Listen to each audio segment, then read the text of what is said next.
voilà yegsi nañ ci pàcc bi ñoo dalalee suñu gan le grand entretien bu Salam Sénégal Ramatoulaye Sarr ginnaaw ba ma la nuyoo mbàyyi la suñu gan tey. maa ngi lay fay bu baax Arona nuyu suñu gan gi di monsieur Ibrahima Gassama il est le directeur général des mines et de la géologie au ministère de l'énergie et du pétrole et des mines DG nuyu nañ la dalal la ci Salam Sénégal. merci beaucoup maa ngi leen fay di leen nuyu téléspectateurs ak auditeurs yi yëpp.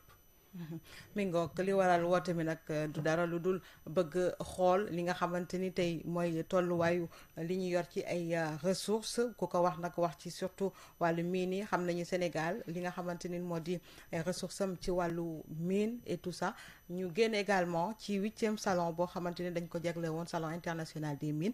foofule ñu gis ni président de la République moo ko jiite woon ak it ay kilifa yu bàyyeekoo ci réew yu bëri ñëw teewee ko. waaye tamit mu doon rencontre bu am solo rencontre boo xamante ni jël nga fa kàddu mën nañu xam tey ji fii nga xamante ni moom ngay diriger depuis ba nga nekk bañ la tabbee foofule ana yan jéego ngeen fas yéene def ci li nga xamante ni moo di ci wàllub kii biñ la dénk laata ñuy gën a xuusandi bu baax ci biir question yi.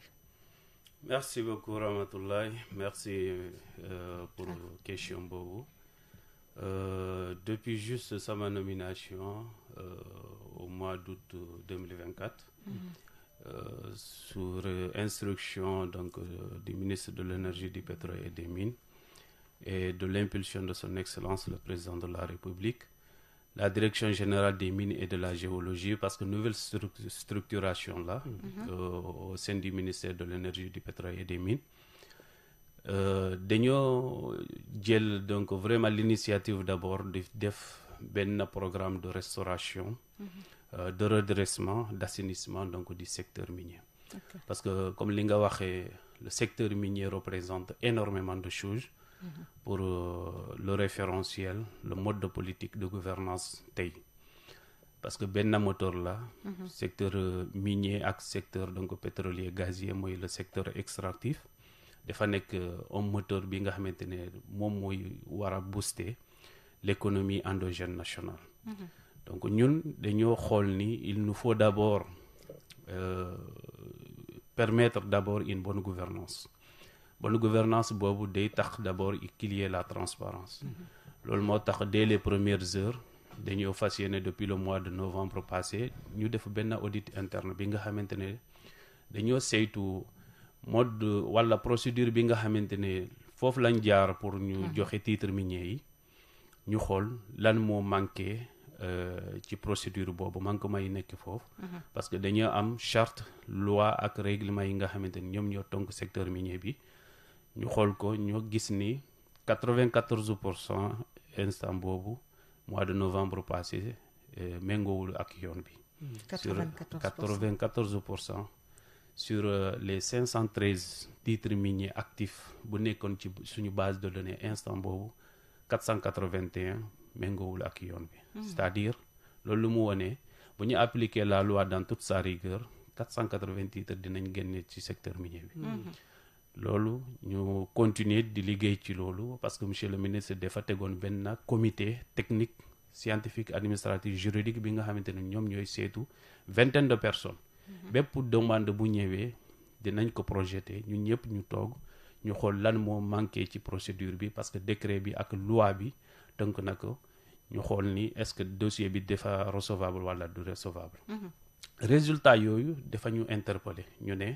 du ñu toog il faut que ñu wàcc ci terrain bi loolu moo tax le mois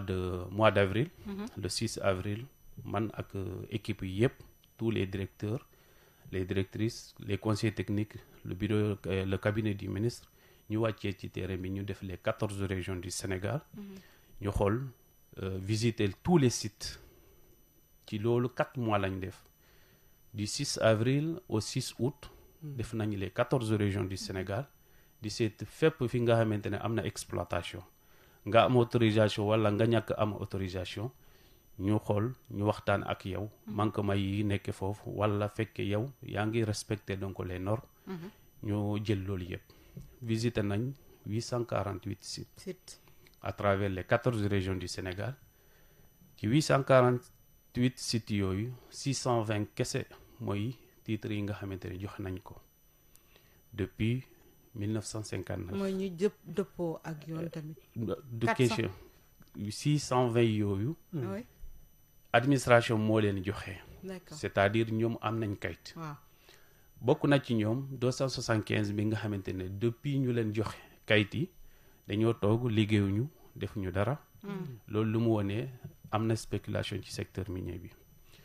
am na 228 sites bi nga xamante ne mosuñu am kayit te ñu ngi exploité te ñu ngi doon exploité. ñu ngi exploité ñu ngi liggéey loolu lu mu wone mooy manquement énorme pour l'État du Sénégal te du yàgg noonu ñu ngi nii di def application dans toute sa rigueur bépp manquement dinañ ko corriger li ñu mën a corriger dinañ ko corriger li nga xamante ne dina tax vraiment état mu mën a gis boppam communauté yi ñu mën a impacté wu. loolu lañ taxaw. loolu moo tax nag ci sim bi. mu nekk vraiment occasion di daje vraiment ak tous les acteurs. mu nekk sous-régional mu nekk sur le continent mu nekk à l'international parce que benn plateforme la sim. depuis 2009 ñu ngi koy organiser mais cette année on a battu tout le record. et ça je remercie l'appui. Vraiment donc de monsieur le ministre de l'énergie, du pétrole et des mines qui nous a vraiment appuyé parce qu'on est des techniciens. Okay. Mais il nous a appuyé et la participation également donc de son excellence le président de la République qui nous a honoré de sa présence à ce salon international où on a eu plus de 3500 visiteurs, 450 donc délégués, 250 exposants, un record historique. Plus de 30 pays ont été représentés. D'accord. Alors, pardon, dañuy wàccaat ci site yi nga wax yi ngeen visité donc 481 yoo xamante ni gis ngeen ni daal doxuñu dëppoowuñu ak yoon également nan ngeen def ci ñooñu nga xamante ni fekk ngeen leen yoruñu këyit wala dëppoowuñu ak yoon nan ngeen mujjee def ak ñooñu da ngeen leen demander à ce que ñu tëj ñu arrêté exploitation bi wala yan mesure ngeen ci jël. loolu lu am solo la parce que yéen ñëpp dégg ngeen problème coow yi am ci wàllu suuf Dakar ak Thiès. En réalité administration minière dafa am benn prérogative mooy accompagner donc les exploitants. ñun bu ñu commencé audit bi bëri na kii exploitants yi nga xamante ne xam nañ seen exploitation méngawul ak yoon yi wala am ñu kayit yu baax ñoom ñoo jël donc l'initiative ñu arrêté parce que xam nañ bu ñu leen fekkee foofu nu mu yàggee pénalité yi dinañ am dina gën a metti exactement loolu moo tax ñu fas yéene arrêté exploitation loolu bëri na parce que même bu ma jëlee exemple Dakar juste 3 cas arrêt moo am mais cas arrêt yooyu wanewul ni directrice bu nekk Dakar dafa wàcc ci terrain bi mu leen ne donc arrêté leen donc exploitation 3 arrêts yi fan la 3 arrêts yi amoon depuis le mois d'avril 2025 Dakar seen autorisation dafa expiré woon yan kii la yan site la ak structure yan la société yi bokk na ci société yooyu Lincho bokk na ci société yooyu compagnie donc Sopenabil ak yeneen yi mais 3 cas la mais seen autorisation moo expiré autorisation boobu yo amuñu base légale parce que autorisation de prélèvement de surplus de sable la loolu yoon bi waxu ko méngoowul ak code minier bi kon ñun mënuñu renouveler benn autorisation sur le plan administratif bi nga xamante ne base bi soubassement bi leerul wala nekkul ci yoon bi donc loolu moo tax mënuñu ko renouveler mais dañoo teg benn comité bi nga xamante ne pour ñu sotti wala ñu diligenter en urgence donc autorisation yooyu loolu tax na tey plus donc de 8 autorisations joxe nañ ko Dakar sans compter Thiès c'est des dizaines donc d'autorisations bi nga xamante ne jox nañ ko maintenant bu ma ñëwee ci cas clandestin yi nga xamante ne wax nga ko ñun jënoo gisee ni même donc la première commission d'instruction bu ñu amoon depuis le mois d'août 2024 pour les cas de renouvellement sur 60 cas de renouvellement 5 titres seuls étaient donc recevables. Sur 60 Sur 61 même. 61. Je m'excuse, 61. Donc yi des yi yëpp am nañ titre minier mais manquement yi tax na mënul jàll ci commission parce que dans le passé benn directeur ak benn quelques techniciens ñoo toog seen bureau ñu def renouvellement li ñu leen neexee. mais lan ngeen di duppee manquement lan la. manquement yooyu bokk na ci plan administratif mooy information yi par exemple nit mu demandé. amul NINEA demandé kese la indi. dossier incomplet exactement dossier c'est-à-dire constitution dossier bi am na manquement yi nga xamante ne. warul tax donc dossier bi mu jàll. wonewul sa doole capacité technique ak financière wonewul sa technicité wala sa rapport bi nga xamante ne dina tax nga wone yow liggéey bi bu ma ko jëlee nii lay ko doxalee. loolu yëpp bokk na ci information yi nga xamante ne sur le plan administratif wala technique il faut que nga fournir ko pour administration minière mu reconnaître la mais mu xam yow am nga doole. mën nga def dara ci secteur bi. loolu yëpp bu manqué ñu jox la autorisation donc manquement grave la. alors tey DG dañu gis ni le secteur minier dafa constituer également lu am solo surtout nag suy wàllu koom bu ñu koy wax parce que mën na yëkkati koom bi fu sori te bu ñu xamee Sénégal xam aussi xam ni suufam riche na mais li ñuy seetlu moo di li nga xamante ni kër liggéeykaay yooyu ñu ngi koy exploité ñenn ci askan bi duñ ko sentir benn yoon wala dañuy dégg rek am na lu ñuy exploité tant de par exemple d'or fii wax zircon wax lii dañ koy dégg rek mais ba tey gisuñu en réalité mu am benn impact ci également vie wu population yi. merci beaucoup xam nga son excellence le président de la république ci 29 janvier bokk na ci directive yi pour ñu saytu bépp exploitation nu mu impacté population yi te ci wàllu loi minière code minier donc surtout le code minier de 2016 a pris en compte donc volet boobu parce que dans le passé entreprise yi li ñu doon wax mooy RSE la responsabilité sociétale d'entreprise te RSE du obligation mais dans le passé avant 2016 donc des techniciens dañoo xool donc RSE boobu le plus souvent les entreprises bu ñu defee RSE à quel taux de pourcentage boo méngoo ak donc boo xayma ak seen chiffre d'affaires ñu gis ni le plus souvent c'est entre donc 0,3 à 0,7% de seen chiffre d'affaires loi bi nag état du Sénégal lors de la révision du code minier pour le 2016 dañoo jël donc benn décision mooy pour ñu mën a impacter donc les communautés à travers donc l'exploitation minière ñu jël benn fonds bi nga xamante ne le FAD le fonds d'appui au développement local ñu teg ko vraiment 0,5% du chiffre d'affaires de l'entreprise pour ñu mën a investir à travers les projets communautaires les projets structurants et l'autonomisation donc des femmes mais au-delà de loolu yëpp normalement il est du droit donc de l'administration minière pour ñu suivre donc les sociétés minières parce que bépp société minière boo amee autorisation soit am na convention bi nga xamante ne loolu mooy donc mooy dox sa diggante ak état bi pour nga mën a impacter donc non seulement l'économie de l'état mais les communautés mais bu nekkee yeneen titres yi dafa am li ñu tuddee cahier de charge mooy engagement yi nga xamante ne jël nga ko mu ne da ngay def donc loolu yëpp mu nekk environnement mu nekk social il faut que administration bi wàcc ci terrain bi suivre loolu di leen obliger ñu appliquer ko parce que ñun ba ñu ñëwee wax nañ ko aujourd'hui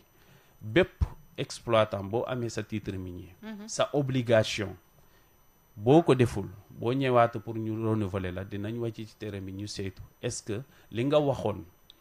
est-ce que def nga ko wala defoo ko fekkee defoo ko ñu obliger la nga def ko sinon sa titre minier duñ ko renouveler parce que yaa ngi fi di exploiter pour nga jëriñoo pour état jëriñoo mais pour Sénégalais yi tamit communauté surtout environnant yi ñu mën a donc profiter donc ci exploitation bi. alors ci exploitation boobu également ñu gis ni bu ñuy wax wàllu foncier dafa lié parce que da ngay gis la plupart population yi nga xamante ni ñoo nekk ci des zones minières dañuy am ay jafe-jafe surtout ak yooyu nga xam ni ñoo di kërub liggéeykaay yooyu ndax non seulement dañuy jël seen suuf waaye également ñoom duñ ci gis seen bopp délocaliser leen yóbbu leen foo xamante ni peut-être moyens yi ak commodités yi ñuy soxla duñ ko def au préalable état yan mesure la jël également par rapport ak loolu. merci beaucoup xam naa mesure yooyu bokk na ci loi minière bi encore ma dellu ci code minier bi code minier bi prévoir na loolu yëpp mais en réalité bu ñu nekkee ci administration ñu am loi bu ñu appliqué wul donc loi bi mënul nekk parce que bépp titre minier dafa impliquer l'ensemble des acteurs balaa nga délivrer balaa nga joxe titre minier boobu bokk na ci loolu nga saytu d'abord gis nga dossier constitution dossier bi nga xamante ne pour nga def demande même délibération bokk na ci l'ensemble des informations bokk na ci mais bu ñu paree sa dossier bu nekkee recevable dossier boobu dina dugal ci benn logiciel ñu xamee ni est-ce que yow fi nga laaj est-ce que keneen laajul foofu bu amee empiètement sa dossier warul continuer bu ñu dépassé étape boobu dañoo def benn donc BE ñu envoyé ko au régional parce que am na benn directeur bu nekk ci bépp région ou wala un chef de service pour mu wàccee ci terrain bi mu dem ci donc lieu bi site bi mu analyser techniquement mu vérifier mais avec l'ensemble donc des services techniques bu nekk ci région bi te ñu laaj tamit l'avis donc de la municipalité pas du maire de la municipalité ndax zone boobu bokkul donc vraiment ak toolu jàmbur ak yi mel noonu bu nekkee toolu jàmbur la il faut que ñu dédommager ko ñu waxtaane ak moom ñu remplacer ko ñu dédommager ko ba mu nangu pour ñu mën a continuer donc di def exploitation gis nga procédure boobu bu ñu koy respecter problème yi am tey duñu ko am mais xam nañ ni dans le passé le plus souvent c'est parce que les communautés n'ont pas été impliquées surtout les communautés ont été impliquées informées à la dernière minute loolu moo waral concernant les petites mines ou les carrières temporaires ñu am donc problème pour la plupart dañ leen doon léser sax exactement gis nañ ko parce que la plupart des petites mines bu ma la waxee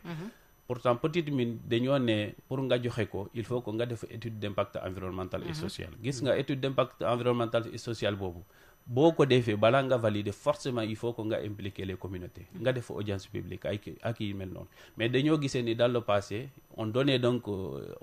autorisation yooyu après ñu leen ne dem leen ngeen def étude d'impact environnemental loolu moo tax bu ñu ñëwee ñu brandir donc l'autorisation pour di waxee ne état moo ma joxe donc autorisation mais population yi mere parce que gisuñu seen bopp depuis le début alors que normalement dañoo war a participer ci procédure bi ba ñu nangu ñu am donc autorisation sociale permis social pour ñu mën a continuer alors gis nañu également kàddu yoo xamante ni seen ay naataangoo ku ci mel ne Adama Soro yëkkati na ko fa li ñu xam ne moo di que tey ji richesse yi nga xamante ni wala ressources yi nga xamante ni Afrique ñi ngi ko am ku ci nekk ci sa réew warul servir extérieur tey ji bu ñu xoolee ñun kaawu Sénégal bu ñuy wax wàllum or bi jafe na ci ñi nga xamante ni sax ñoo nekk ci artisans yi dañ koy wax or bi nga xamante ni mënuñu ci accéder sax la ñuy wax te pourtant ñi nga xam ni Sénégal ñi ngi exploiter or et tout ça mais njëg mi cher na te ñoom ñii mënuñu ci jote aussi. Merci beaucoup président Adama Soro li mu wax loolu mooy dëgg bi te xam naa ni même autorité yi bi nekk Sénégal ci yoonu boobu lañu nekk mooy la souveraineté nga mën a impacter sa bopp nga mën a am donc vraiment sa doole voilà mun sa bopp nga mën a liggéey te li nga waxee noonu exemple donc de l'or gis nga ci wàllu or boobu état du Sénégal l'administration minière mu ngi def benn liggéey bi nga xamante ne bu pare sénégalais yi dinañ xam mooy ci wàllu structuration et réorganisation donc de l'orpaillage daal moo tax parce que dañoo giseen gis nga ci secteur artisanal boobu orpaillage boobu or bu génnee ci Sénégal c'est des tonnes bi nga xamante ne amul benn contrôle xam ñu quantité normale xam nañ ko tey état du Sénégal mu ngi def benn liggéey pour ñu mën a définir des couloirs d'orpaillage am na dans le passé mais couloirs yooyu dañu kaa définir vraiment sur une base bi nga xamante ne c'est pas géologique c'est pas scientifique ñun dañoo wàcc ci terrain bi lors des audits après les audits ñu yebal vraiment des équipes techniques avec des laborantes ñu wàccee ci sites yi bu nekk Kédougou ak Tambacounda pour def échantillonnage bi nga xamante ne dinañ ko analyser résultat yooyu ñu mën a définir des couloirs yooyu bu ñu pare dinañ rencontrer avec l'ensemble des structures impliquées pour ñu mën a donc nekk donc des bras techniques financiers bu ñu defee loolu yëpp dinañ définir donc des couloirs adaptés à des fiscalités bi nga xamante ne bépp gramme or bu génnee foofu état du Sénégal dina mën a contrôler ñoom ñu am moyen pour ñu exploiter ñu leen sécuriser jàmm am ñu jaay ko fii est-ce que dinañ ci mën a jotee bu baax bien sûr parce que définition couloir yooyu ay couloir communautaire la donc les premiers impactés premiers acteurs yi nga xamante ni ñoom ñooy liggéey ci couloir yi wala ñu am foncier ci couloir yi day nekk donc des Sénégalais loolu lañ fas yéene maintenant yeneen donc étrangers yi mën nañ liggéey mais on va adapter ça à des cartes d'orpailleurs pour ñu mën a donc leen identifier donc bu ñu defee identification boobu bépp or bu génne dina tax mu dugg ci comptoir bi nga xamante ne dinañ def comptoir yooyu dégg ngeen donc le comptoir national d'achat d'or bi nga xamante ne SOMISEN ak yeneen yi ñu ngi taxaw ci loolu yëpp day nekk benn système d'interaction bi nga xamante ne day nekk extraction traitement ak commercialisation maintenant bu ñu ñëwee ci yeneen côté yi mu nekk dans le bassin bi nga xamante ne am nañ donc calcaire am nañ donc les matériaux de construction dañoo fas yéene accompagner également donc nos Sénégalais les entreprises le secteur privé national pour ñu mën a am autorisation ñu mën a taxaw ci loolu ñu mën a am doole ci loolu tamit. Alors on va rebondir sur quelques points en français DG. Alors par rapport justement au 8e salon international des mines,